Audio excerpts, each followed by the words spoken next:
Quem trouxe a Bíblia aqui? Quem trouxe? Pega a sua Bíblia agora, tá? Faz assim com ela, ó. Faz assim com ela aqui, ó. Bate na cabeça de quem está do teu lado assim, faz assim, ó. Ouve a palavra, hein, irmão. Mas devagar, hein, gente. Senão a mulher está meio aborrecida com o marido, ela aproveita e pum!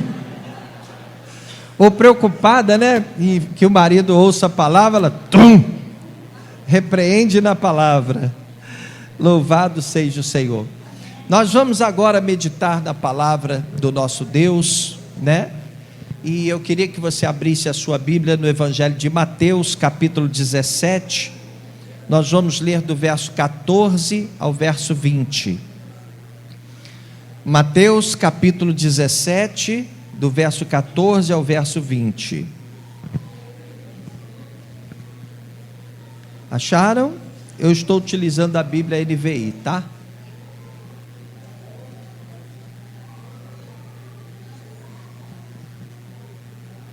Diz assim a palavra do Senhor: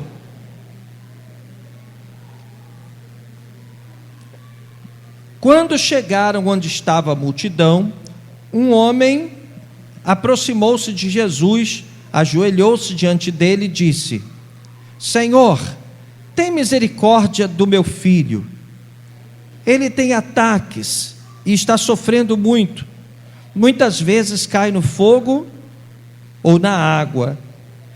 Eu o trouxe aos teus discípulos, mas eles não puderam curá-lo. Respondeu Jesus: ó geração incrédula e perversa, até quando estarei com vocês? Até quando terei que suportá-los? Tragam-me o menino. Jesus repreendeu o demônio, este saiu do menino, e daquele momento em diante ficou curado. Então os discípulos aproximaram-se de Jesus em particular e perguntaram: por que não conseguimos expulsá-lo? Ele respondeu: porque a fé que vocês têm é pequena. Eu lhes asseguro que se vocês tiverem fé do tamanho de um grão de mostarda, poderão dizer a este monte: vá daqui para lá, e ele irá. Nada lhe será impossível. Até aqui tá bom. Amém? Diga: louvado seja o Senhor. Fala assim: meu Deus, que a tua palavra abençoe a minha vida nesta manhã. Bom, meus queridos, vocês certamente não vieram aqui para ouvir uma palestra, não vieram aqui para ouvir um filósofo, não vieram aqui para ouvir blá blá blá. Vocês vieram para ouvir a palavra do Senhor. E é a palavra do Senhor que nos fortalece, que nos edifica, que nos faz fortes, que nos dá condições de enfrentar as muitas pelejas da nossa vida. Eu amo falar sobre Jesus, eu amo falar sobre o amor de Deus, eu amo pregar a palavra, porque eu vejo resultados. É muito bom você ver uma pessoa que está caída, que está lá no fundo do poço, que está destruída, se levantar. É muito bom você ver uma pessoa que está descompensada emocionalmente, que está perdida, desorientada, e de repente você olha e vê que ela está de pé. É bom demais você ver uma família se estruturando, se encontrando. E eu sei que isso não vai acontecer com a minha experiência de vida, com a minha filosofia barata. O que muda realmente a vida das pessoas é a palavra do Senhor, são princípios ensinados por Jesus Cristo. E a palavra do Senhor diz que a letra mata e o espírito vivifica. Quer dizer, não adianta você conhecer apenas a palavra, mas é importante você conhecer e abraçar e viver os princípios, os valores que são ensinados na palavra. Uma vez eu vi um obreiro, ele estava expulsando o demônio, e ele pegou uma folha de papel bonitinha, estava ali o Salmo 91. Todo mundo conhece o Salmo 91, né? E é muito usado por pessoas que querem se proteger dos seus inimigos. Pessoas gostam de ler o Salmo 91, é o Salmo que fortalece, né? E aí esse obreiro pegou o Salmo 91 assim, o papel, e tinha um demônio lá, uma pessoa endemoniada. E ele então virou para a igreja e falou: olha aqui, meus amados, vejam como a palavra do Senhor é poderosa, a palavra do Senhor é infalível. Aqui está o Salmo 91, eu vou expulsar esse demônio com o Salmo 91. Quando eu tocar esse Salmo 91 na cabeça dessa mulher, o demônio vai embora. Amém, igreja? Amém, amém. Gente, que vergonha que aquele obreiro passou.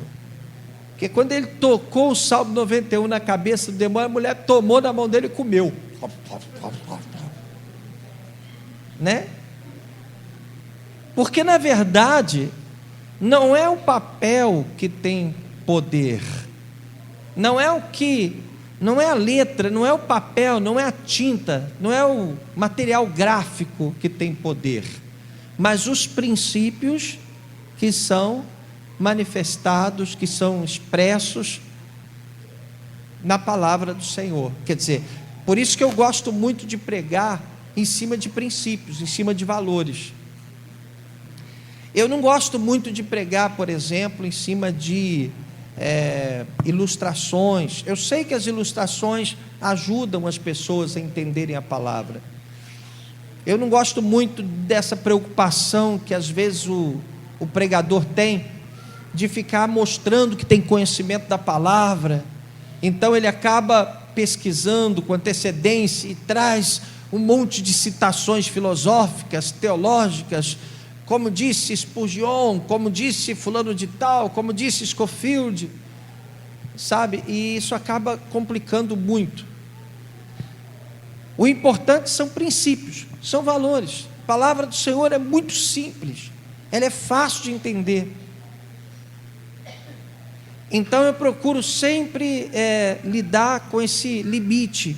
Eu às vezes sou tentado a pegar uma coisa que você vê legal num livro que você está lendo na internet e trazer, e não, porque eu vou, puxa, legal, isso aqui tem a raiz a terminologia disso no grego, no hebraico, você tem. Essa semana eu estava lendo um livro, eu fiz um cursinho de hebraico, aí estava vendo a terminologia de algumas palavras, mas isso não vai acrescentar nada para você. É muito pouco. Isso é bom para quem está estudando teologia. São outros objetivos. Existem aqueles que se aprofundam para conhecer mais a palavra, mas o objetivo é outro. O importante são os valores, os princípios que a Bíblia Sagrada nos traz. Esses valores é que fazem de cada um de nós seres humanos melhores, e nos fazem crescer, e nos fazem enxergar a vida de um outro ponto de vista, muito mais amadurecido, e no ponto de vista de Deus. Isso traz vitórias para nós. Hoje nós vamos falar sobre algo muito importante, embora simplório demais, porém de extrema relevância para você que quer crescer na fé e quer também ter uma vida vitoriosa. Veja bem, um pai pega seu filho e leva até Jesus. O filho dele tinha provavelmente epilepsia, ele tinha convulsões. O pai pega a criança, leva até os apóstolos, não levou até Jesus, levou primeiro aos apóstolos. Os apóstolos não puderam curá-lo. Então eles pegam, o pai pega o garoto e leva até Jesus. Jesus, está aí o meu filho vive caindo para lá, para cá, tendo convulsões, às vezes cai no fogo, às vezes cai na água. Eu trouxe o meu filho aos seus discípulos, mas eles não puderam curá-lo. Então o Senhor ficou um pouco, você observa nas palavras do Senhor Jesus, uma certa indignação.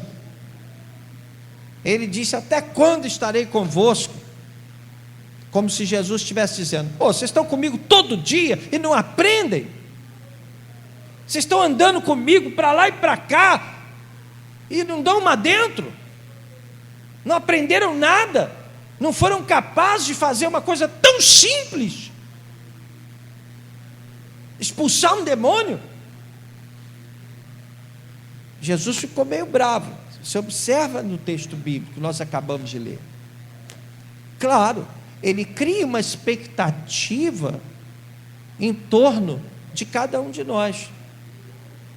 Eu acabei de dizer aqui que Deus tem propósitos para cada um de nós. Deus tem um propósito para você. De repente, quando você está sentado aí, a ideia que você tem é uma ideia muito generalizada. É como se ninguém soubesse que você está aqui.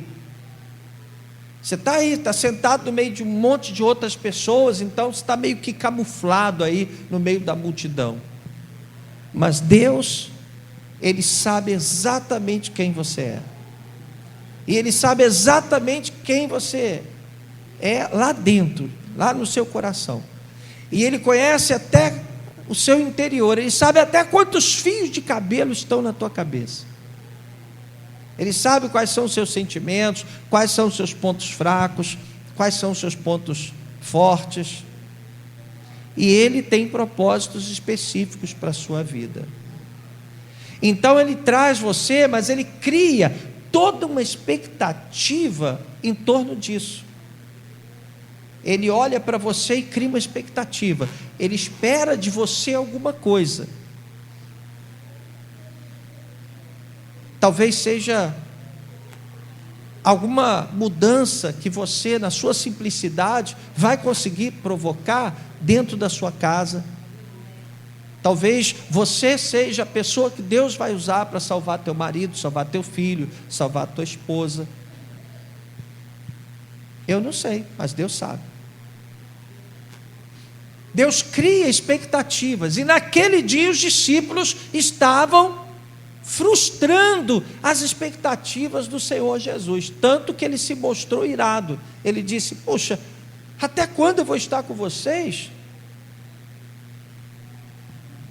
Jesus estava frustrado, decepcionado, visivelmente decepcionado, porque os discípulos não haviam sido capazes de curar aquele garoto, de expulsar aquele demônio de enfermidade.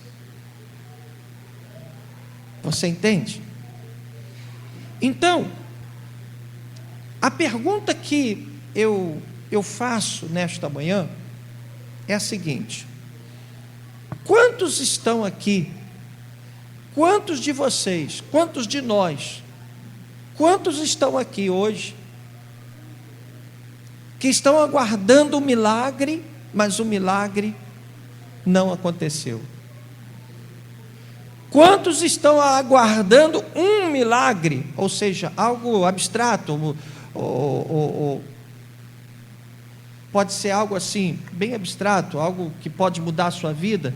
Alguns estão aguardando o milagre, algo mais definido, algo específico. De repente você está aqui, está aguardando um grande mover na sua vida, o milagre que vai mudar a sua vida. Algumas pessoas dizem assim: bispo, eu tenho tudo que eu preciso, só falta isso aqui. Deus precisa abrir essa porta aqui para mim, pronto, aí o resto vai ser moleza.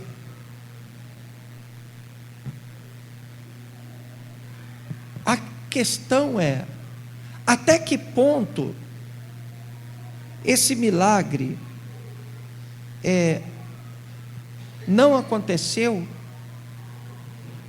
porque as expectativas do Senhor a teu respeito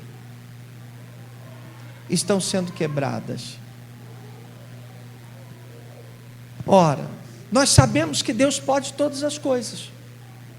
Eu acho que ninguém aqui tem dúvidas disso. Ninguém aqui vai duvidar disso. Se Deus quiser, basta o estalar dos dedos dele para que algo sobrenatural aconteça. Quando Deus quis salvar, por exemplo, a Saulo, né? Independentemente da vontade de Saulo, Saulo era um grande perseguidor da igreja. Quando Deus quis salvá-lo, ele estava lá indo na estrada de Damasco, de repente uma luz brilhou, ele caiu com o rosto em terra e acabou. E Deus mudou a vida dele.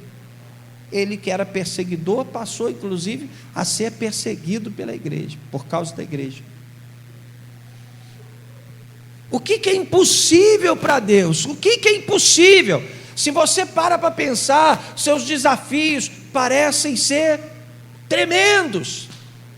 Parece que os seus problemas são insolúveis, parece que não tem jeito, parece que você está diante de situações que são irreversíveis, que a gente olha para os problemas que a gente enfrenta, e muitas vezes é essa a sensação que a gente tem, a sensação de que os nossos problemas são demais, são grandes demais, e são irreversíveis.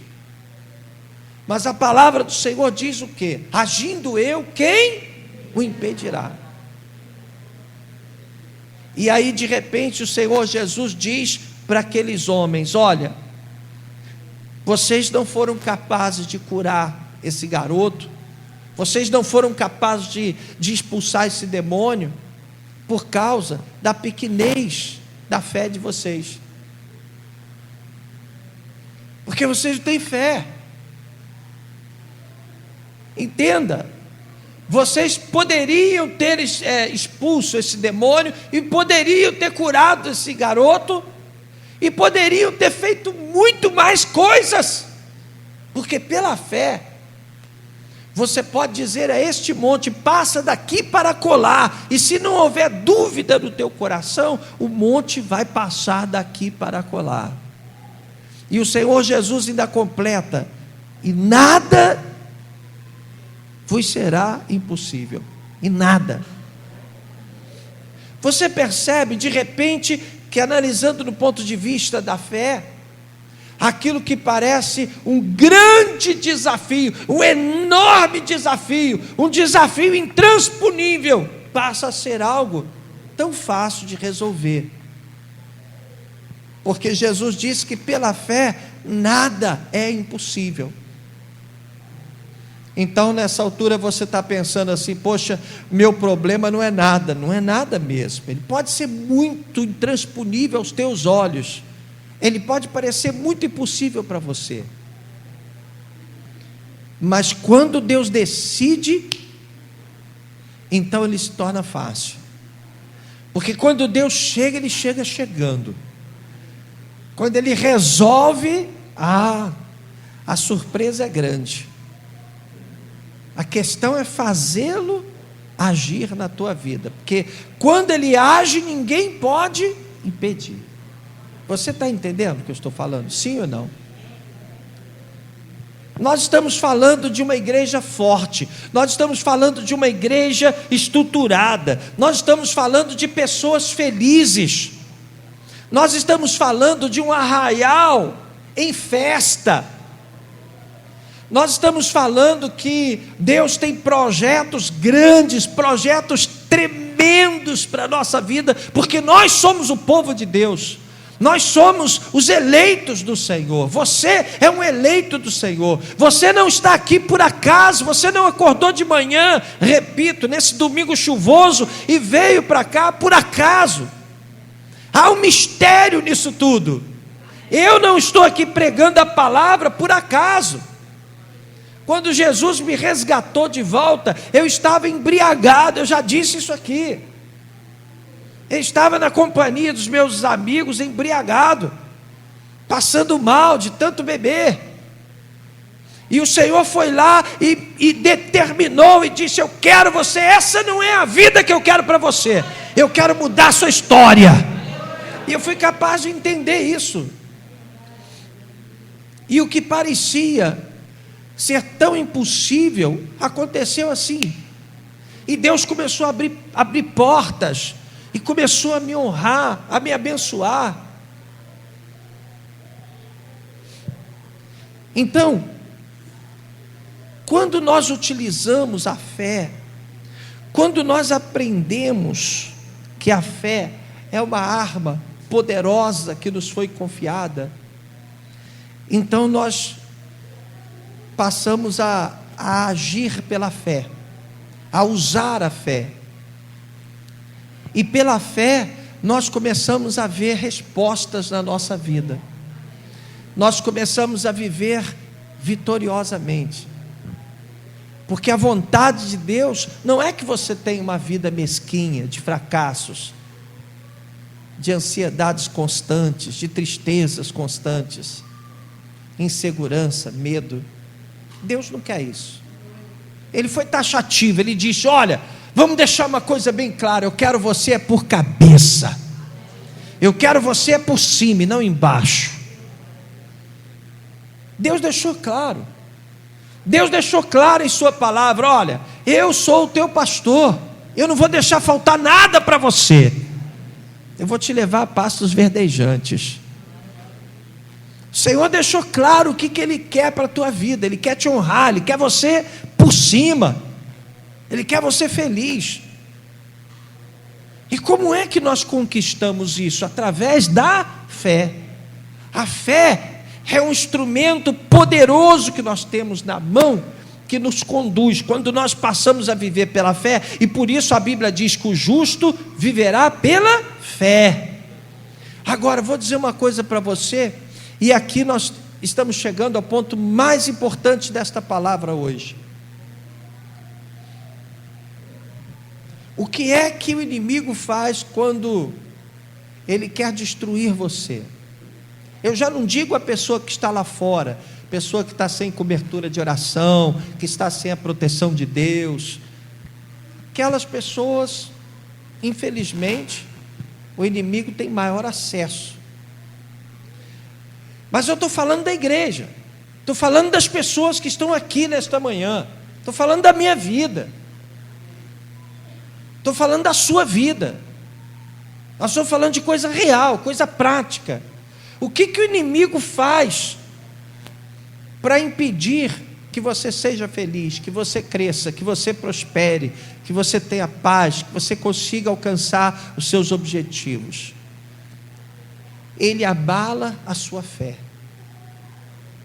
Ele sabe que sem fé é impossível o quê?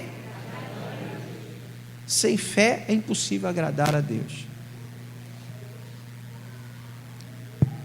Ele começa a abalar a sua fé, ele começa a usar tudo que ele pode usar, todas as ferramentas que ele puder usar para te enfraquecer. Tudo que ele puder fazer para enfraquecer a tua fé, ele vai fazer. Porque ele sabe que se você tiver fé, você vai poder dizer para este monte: passa daqui, para colar, e vai acontecer. Se você tiver fé, você vai dizer: eu posso todas as coisas naquele que me fortalece. Se você tiver fé, o médico vai dizer para você: olha, você está doente. Ele diz: tá, tudo bem, mas está repreendido em nome de Jesus, o sangue de Jesus está sobre a minha vida, e pelas feridas de Jesus eu estou curado. É fé. A fé, como se diz por aí, ela remove montanhas. E aí Satanás, sabendo disso, o que é que faz? Ele vem trazendo a incerteza, a insegurança, o desânimo, a fraqueza. E aí ele consegue tirar das suas mãos esse fuzil tremendo que você tem, que é a fé. Essa AR-15 da fé. Ele tira essa arma da tua mão, e aí você já não tem mais como combater o inimigo.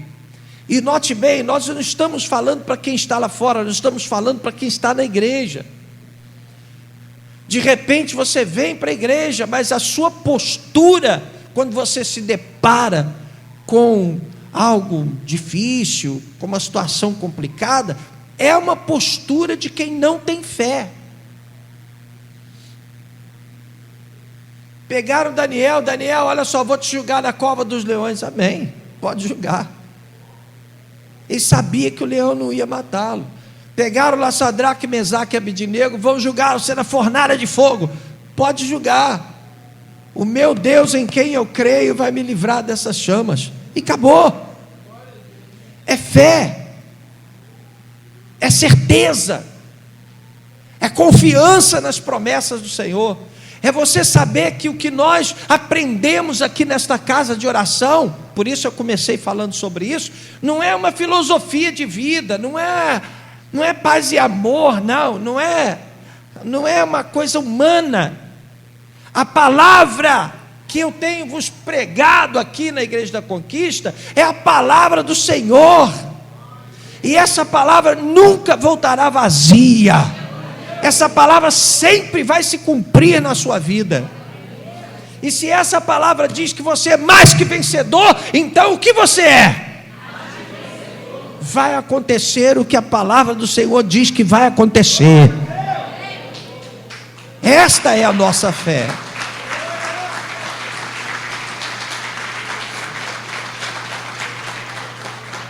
Agora, o diabo sabe que a fé é uma arma muito poderosa que está nas tuas mãos, e ele vai tentar tirar essa arma das tuas mãos. Ele tem que tirar essa arma das tuas mãos, e aí ele começa a usar todos os meios para poder tirar essa arma do seu alcance, para você poder não usá-la.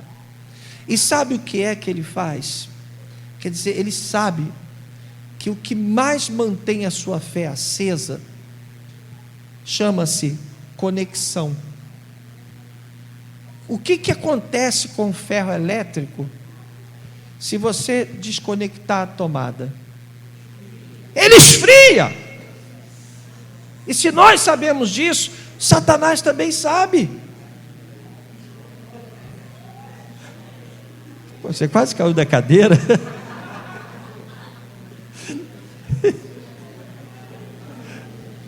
Se você desconectar, tirar da tomada, desplugar da tomada, o ferro começa a esfriar. Então a palavra-chave para você permanecer firme, para você permanecer na fé e agindo pela fé, e não deixar que a sua fé seja abalada, chama-se conexão. Há duas conexões que são muito importantes. É a conexão que você tem vertical, a conexão que você tem com Deus, e a conexão horizontal, que é a conexão que você tem com a igreja do Senhor Jesus. Amém? A conexão que você tem com o seu ministério, com seus líderes, com seus irmãos. É isso que nos mantém fortes. O que o Senhor Jesus disse para o povo de Deus que estava naquela época, caminhando lá nas ruas de Jerusalém, da Judéia, da Galiléia? Jesus disse o seguinte: olha, tudo que vocês ligarem na terra será ligado no céu,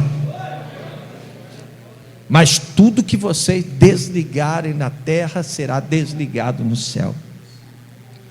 Jesus disse assim: olha, se 2 de vocês concordarem acerca de qualquer coisa, eu vou fazer. Você está entendendo? Conexão. E ultimamente o que a gente percebe é o inimigo trabalhando para desconectar. Ele quer desconectar. Ele quer te desconectar com Deus. Ele quer te desconectar da igreja. Ele quer te desconectar de pessoas que são seus verdadeiros intercessores. Eu vejo aí no grupo da igreja, a pessoa está doente, bota lá: ó, fulano está doente, aí todo mundo começa a orar. O que é isso? Conexão. Entende? Talvez o inimigo um dia faça com que você não perceba a importância de você ter intercessores. Estratégia do diabo. Coisa boa é você ter pessoas que intercedem por você, que choram por você, que oram por você, que abençoam a sua vida. Então essa conexão mantém você na presença do Senhor, sabe? Quando você se desconecta, então é como o ferro que começa a esfriar, é como a brasa que começa a virar carvão. Sabe, se você pega a brasa, tira ela do meio do braseiro, ela começa a esfriar, logo ela vai virar carvão. Falta de conexão, tem que ter conexão. Aliás, essa conexão é muito importante para tudo. Você quer perder teu marido? Perca conexão com ele. Você quer perder a tua esposa? Perca a sua conexão com ela. Você quer perder uma amizade de anos? É só desconectar. É a conexão que nos mantém fortes. Quer um conselho? Se você quer preservar teu casamento, não importa o que aconteça, mantenha-se junto. Esteja conectado. Esteja perto, você tem que sentir o batimento cardíaco da outra pessoa. E a mesma coisa na igreja. É preciso que você esteja conectado. A grande estratégia do diabo é te desconectar, porque aí você vai perdendo a força, você vai se enfraquecendo, a sua fé vai se esvaindo pouco a pouco e você não percebe, e aí você deixa de ser um discípulo e passa a ser um religioso. Sabe o que é o religioso? O religioso é aquele que sai de manhã, ele vem para a igreja porque é o costume dele vir para a igreja. E ele vem para a igreja, ele vai embora, mas ele não tem intimidade com Deus, ele não sente Deus, ele não tem suas próprias experiências com Deus, nada acontece de novo na vida dele, ele não chora na presença de Deus, ele não se emociona na presença de Deus, ele não vê Deus fazendo nada de novo na vida dele. Então ele virou um religioso. Ele até sabe abrir a Bíblia, ele sabe ouvir a palavra, ele gosta, mas ele não vive com profundidade a fé dele. Não, o diabo não pode roubar isso de nós. Ele não pode roubar isso de você. Você foi chamado para reinar em vida. Você foi chamado para provocar mudanças, um rebuliço na sua história. Diga com fé: louvado seja o Senhor. Quem crê nisso, diga glória a Deus. Vamos abrir a nossa Bíblia em Hebreus capítulo 11.